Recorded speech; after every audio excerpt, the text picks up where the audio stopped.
Hello guys, welcome back to my channel. Okay, so आज का जो टॉपिक है वो है डेजर्टेशन से रिलेटेड। अब हम सब जानते हैं कि मास्टर्स लेवल पे आपको डेजर्टेशन करना पड़ता है, काफ़ी बार ग्रेजुएशन लेवल पे भी करना पड़ता है। तो उसके थोड़े से tips and tricks and some steps की कैसे करते हैं। ओके, तो सबसे मोस्ट इम्पॉर्टेंट थिंग है कि डेजर्टेशन में आपका सुपरवाइजर होता है, उसके साथ आपकी मीटिंग होती है।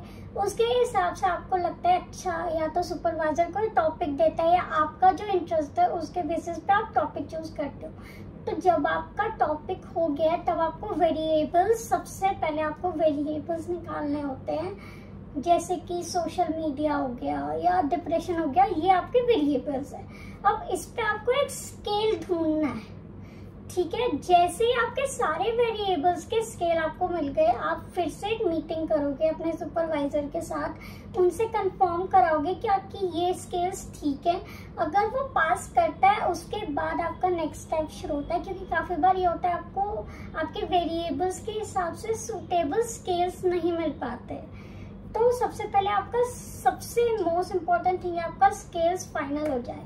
तो जैसे आपका स्केल्स फाइनल हो जाता है उसके बाद आप आते हो next step is review of literature. Review of literature आप ढूंढो, उसके रिसर्चेस पढ़ो जो कि आपकी लाइब्रेरी में मिल जाएंगी या ई लाइब्रेरी में मिल जाएगी या फिर गूगल स्कॉलर पे भी मिल सकती हैं। काफ़ी सारी अलग अलग मिल सकती हैं। हो सकता है आपके सीनियर्स ने कोई रिसर्च की हो, आप वो पेपर्स भी डाल सकते हो जो पब्लिश हो रखे हो वो वाले। तो ऐसे करके आपका रिव्यू ऑफ लिटरेचर तैयार हो गया। अब आपको क्या करना है, जो आपके वेरिएबल्स थे उसका जो भी स्केल्स था उसका गूगल फॉर्म से या मैन्युअली या जैसे भी आप डेटा कलेक्ट करना शुरू कर दो। और उसमें आपको ये भी एज क्राइटेरिया डिसाइड करना पड़ता है, मेल्स का करना है या सिर्फ फीमेल्स का, वो डिसाइड करना पड़ता है। काफ़ी सारी चीज़ें जब आपका पूरा डिसाइड हो जाए, आपका गूगल फॉर्म तैयार हो जाए, फिर आप अपने प्रोफेसर को भेजो, जो आपके सुपरवाइजर है उन्हें भेजो। जब वो कंफर्म कर दे तब आप वो स्टार्ट कर दो। उसके बाद आता है मेन थिंग इज रिजल्ट। मैं प्रोसीजर के ऊपर नहीं जा रही कि आपको रिसर्च कैसे लिखना है, मैं ऊपर से बता रही हूँ, क्योंकि हर एक यूनिवर्सिटी का प्रोसीजर अलग होता है, हमारा भी अलग था। तो बेसिकली पहले तो इंट्रोडक्शन, जो भी आपके वेरिएबल्स हैं उसके हिसाब से आपको इंट्रोडक्शन लिखना होता है, एम लिखना होता है, जो कि आप अपने सुपरवाइजर से कंसल्ट करके एक एम बना सकते हो। एम होता है, इंट्रोडक्शन होता है, रिव्यू ऑफ लिटरेचर होता है। उसके बाद आपने कौन कौन से स्केल्स लिए, उसकी इंफॉर्मेशन होती है, कौन कौन से क्राइटेरिया लिए, मतलब किन किन लोगों को लिया है, मेल्स को लिया, फीमेल्स को लिया, एज होता है, काफ़ी सारी चीज़ें होती है, वो सब होता है। कौन से ग्रुप को आपने पकड़ा है, कि कॉलेज जाते हैं, कॉलेज गोइंग, स्कूल गोइंग, या फिर जो जॉब कर रहे हैं, इस सब के बारे में भी आपको पता होना चाहिए। एंड काफ़ी सारी चीज़ें होती है। फिर आता है आपका मेन काम स्कोरिंग का। जब आपके सारे जितने भी आपका जैसे 100 लोगों का आपको डेटा आपने कलेक्ट कर लिया, उसके बाद स्कोरिंग आती है। तो मेरी ये टिप रहेगी, आप थोड़े एक्स्ट्रा लेके चलो, क्योंकि कभी कभार जब आप स्कोरिंग कर रहे होते हैं ना, तो कुछ लोग गूगल फॉर्म पूरा नहीं भरते, जिसकी वजह से वो जो गूगल फॉर्म है वो रिजेक्ट हो जाता है, आपको एक नया चाहिए होता है। तो मेरे हिसाब से आपको एक्स्ट्रा 10-20 लेकर चलने चाहिए, ताकि कोई प्रॉब्लम ना आए। आप 100 ही लेना, लेकिन 10-20 एक्स्ट्रा हो तो आपके लिए हेल्पफुल रहेगा।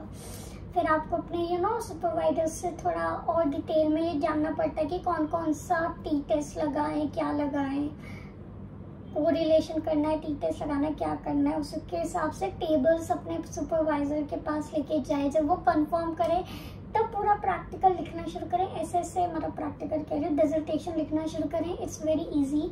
APA फॉर्मेट आपको फॉलो करना पड़ता है। आपके सुपरवाइजर आपकी हेल्प ज़रूर करेगी, क्योंकि जो मेरे सुपरवाइजर्स थे, शी इज़ वेरी गुड।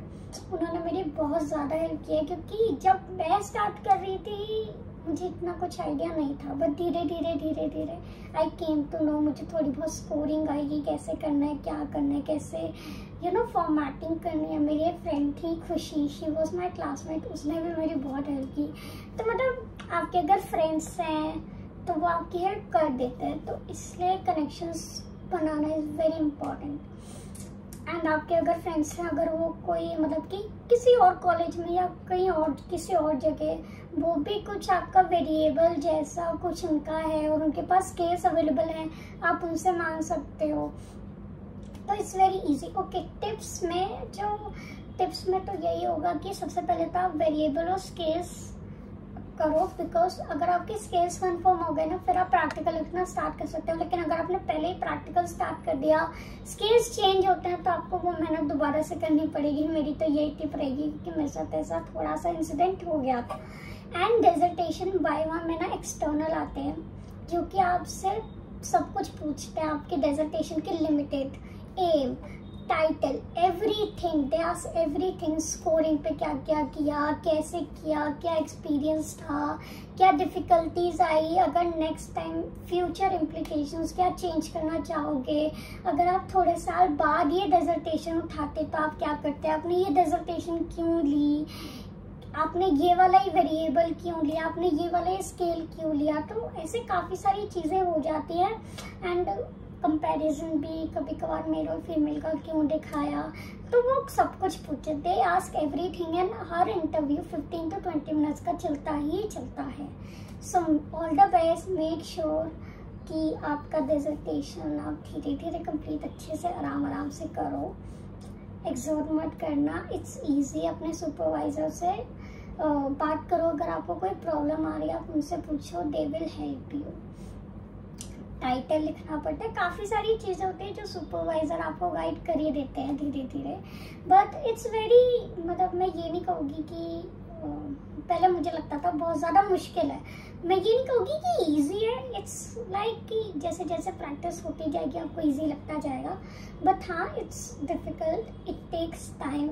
सबसे ज़्यादा टाइम तो डेटा कलेक्शन में ही लगता है। एंड रिव्यू ऑफ लिटरेचर लिखने के बाद आपको उसको अपनी लैंग्वेज में करना पड़ता है। जो इंट्रोडक्शन होता है वो आप इंटरनेट से कॉपी पेस्ट नहीं कर सकते, उसको आपको अपनी लैंग्वेज में चेंज करना पड़ता है, क्योंकि वो ना कंप्यूटर में एक रिपोर्ट बनती है, उसमें दिखता है कि आपने ये कितना इंटरनेट से लिया है, तो वो 10% से कम होना चाहिए। अगर वो 10% से कम होता है तो ही वो मैम या सर आपके अलाउ करते हैं कि हाँ अब आप इसको प्रिंट कर सकते हो। तो अगर वो हो जाता है इट्स वेरी गुड, अगर नहीं होता तो आपको चेंजेस करने पड़ते हैं, तो उसका भी ध्यान रखना। So all the best, I hope आपका डिसर्टेशन अच्छे से जाए। एंड कमेंट्स में बताना अगर आपको कोई भी क्वेरीज हो।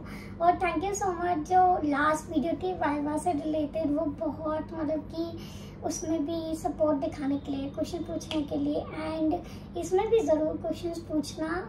आई love to answer all of them. Thank you so much. और अगर कोई और किसी और टॉपिक पे आप चाहते हो मैं साइकोलॉजी इन्फॉर्मेशन की किसी और टॉपिक पे वीडियो बनाऊं, तो मैं ज़रूर बनाऊंगी। All the best, keep going and congratulation जिनका DU मास्टर्स में एडमिशन हुआ है। आई होप आपके जो मास्टर्स का 2 साल है वो बहुत अच्छे से जाए। So all the best, keep enjoying.